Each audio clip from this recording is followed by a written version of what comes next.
Halo guys, assalamualaikum warahmatullahi wabarakatuh. Gimana kabarnya semua teman-teman? Semoga selalu dalam keadaan baik-baik saja. Oke, alhamdulillah wa syukurillah, sekarang di Taiwan menunjukkan jam 9:50 PM, yang mana daerah bawah Changhua, Yuanlin dan sekitarnya suhunya sekarang 26 derajat Celcius.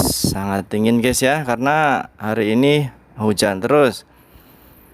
Dan untuk pengetahuan teman-teman, penukaran uang di aplikasi Indogo 1 NT-nya sekarang 519 guys. Jadi sama ya kayak kemarin, 519. Oke, kali ini Suara TKI mempunyai berita yang mana dilansir dari Suara BMI yang bertemakan diduga nahan sakit asam lambung, TKW Taiwan asal Purwodadi ditemukan majikannya meninggal dunia di kamarnya. Ya Allah, innalillahi wa inna ilaihi rajiun. Oke teman-teman, seperti biasa yang belum tekan tombol merah atau subscribe atau berlangganan, silahkan tekan tombol merahnya dan aktifkan tanda loncengnya. Kenapa? Agar selalu tahu berita-berita terbaru di Suara TKI. Banyak pengetahuan, banyak pengalaman, dan tentunya akan bertambah wawasan. Jadi tekan tombol merahnya dan aktifkan tanda loncengnya. Sudah? Kita lanjut.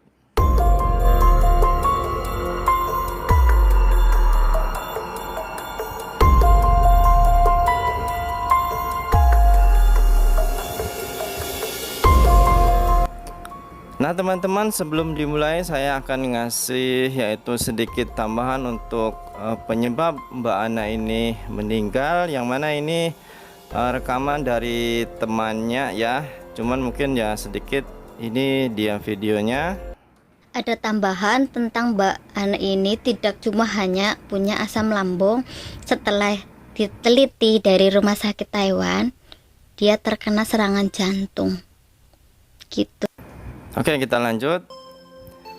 Kabar duka kembali datang dari Taiwan, di mana salah seorang PMI Taiwan yang bekerja di kawasan Taipei dikabarkan meninggal dunia kemarin Jumat 25 Juni 2021.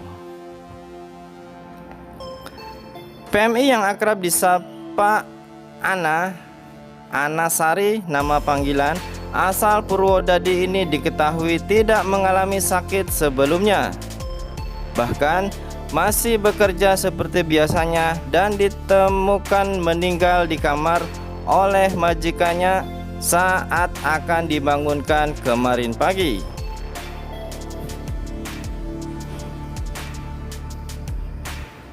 Kabar meninggal ini pertama kali diinfokan dari salah seorang temannya, Tari Lestari, yaitu di TikTok ya. TikToknya bernama Grodhal Gredil, yang kebetulan bekerja di daerah yang sama, yaitu di Taan, Taipei. Kalau pengen tahu TikToknya nanti saya masukkan di link deskripsi ya teman-teman. Saat dikonfirmasikan Suara BMI melalui siaran TikToknya, Tari mengatakan kalau Ana sebelumnya tidak sakit sama sekali. Bahkan malamnya masih chattingan dengannya. Menurut Tari, sebagaimana informasi yang diterima oleh Suara BMI, PMI asal Purwodadi tersebut memang memiliki riwayat sakit asam lambung. Wah teman-teman, yang punya asam lambung harus hati-hati ya, harus jaga kesehatannya.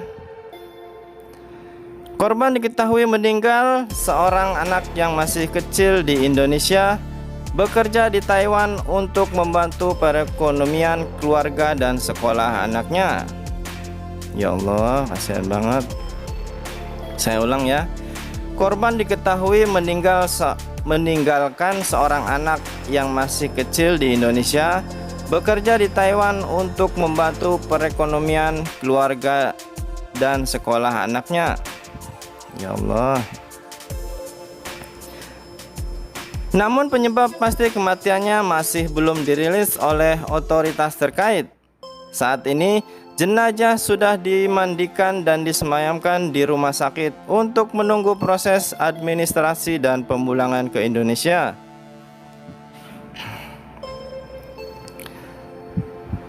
Nah, itu dia teman-teman, yaitu Mbak Ana ini meninggal karena asam lambung. Dan di sini saya ingin nyarankan pada teman-teman, apabila keseharian ya, jangan sering telat makan dan jangan terlalu keseringan makan yang pedas ya. Karena kalau sering makan pedas itu akan berdampak pada usus ya, lambung kita pun terlalu panas itu juga bahaya. Jadi kalau boleh jangan terlalu suka yang pedas-pedas ya, apalagi kita di sini merantau sedang bekerja. Kadang kalau bekerja di pabrik atau mungkin di PRT kan tenaga kita dikuras ya, kalau yang kerjanya capek. Terus sedangkan makanan kita makanan yang mengandung pedas sekali ya, jadi efeknya mungkin kurang bagus. Nah teman-teman, bagi siapa saja yang sudah mengklik video ini, mari kita sumbangkan Al-Fatihah untuk mbaknya. Ila hadrati wala susun banana. Al-Fatihah. A'udzubillahi minasyaitonirrajim. Bismillahirrahmanirrahim. Alhamdulillahi rabbil alamin arrahmanirrahim maliki yaumiddin. Iyyaka na'budu wa iyyaka nasta'in. Ihdinas siratal mustaqim. Siratal ladzina an'amta 'alaihim ghairil maghdubi 'alaihim waladdallin. Amin. Terima kasih teman-teman. Oke, untuk kelanjutannya saya akan menyambung berita yang mana di sini mungkin beritanya ini udah telat 3 hari ya, yang mana di sini pada tanggal 23 Juni 2021 saya telat untuk memberitahu teman-teman, yang mana di sini sama ya, dilansir dari Suara BMI yang bertemakan pabrik busa Taichung terbakar hebat, 9 pekerja migran terjebak di dalamnya. Ya Allah. Yang mana di sini disebutkan kejadiannya seperti ini ya. Dilansir dari Suara BMI dari berita Taiwan, saat kejadian kebakaran ini dilaporkan di asrama pabrik yang menyatu dengan pabrik, ada 9 pekerja migran yang terjebak di dalamnya. Mereka tak dapat keluar asrama karena kobaran api pabrik sangat besar. Oh, itu dia teman-teman. Karena di mana di sini pabriknya tuh pabrik busa ya, yang mana tahu sendiri busa itu sangat cepat sekali, mudah sekali terbakar ya. Jadi kebetulan meshnya juga kan menyatu sama pabrik, jadi otomatis langsung terbakar ya. Dan ada pekerja migran di dalamnya terjebak, mau keluar nggak bisa, apinya besar ya. Dan setelah kelamaan ada pemadam kebakaran datang dan alhamdulillah bisa terselamatkan ya. Nah itu dia teman-teman berita dua sekalian, yang mana berita ini mungkin yang terakhir ini agak lama ya, udah 3 hari saya telat untuk mempublikasikan. Bagaimanapun agar kita selalu berhati-hati bekerja di perantauan ini, karena segala sesuatunya kita yang menentukan ya. Jadi kita, baik buruknya kita tergantung diri kita. Seperti berita yang kemarin, udah tahu di sini peraturannya tidak boleh keluar ya, tidak boleh di warung Indo. Nyatanya masih aja pada ngeyel keluar di warung Indo, malah makan-makan berisik-berisik, akhirnya dilaporin dan ditangkap sampai 1 orang dikenakan denda 60.000 guys. Nah, kan eman-eman kan.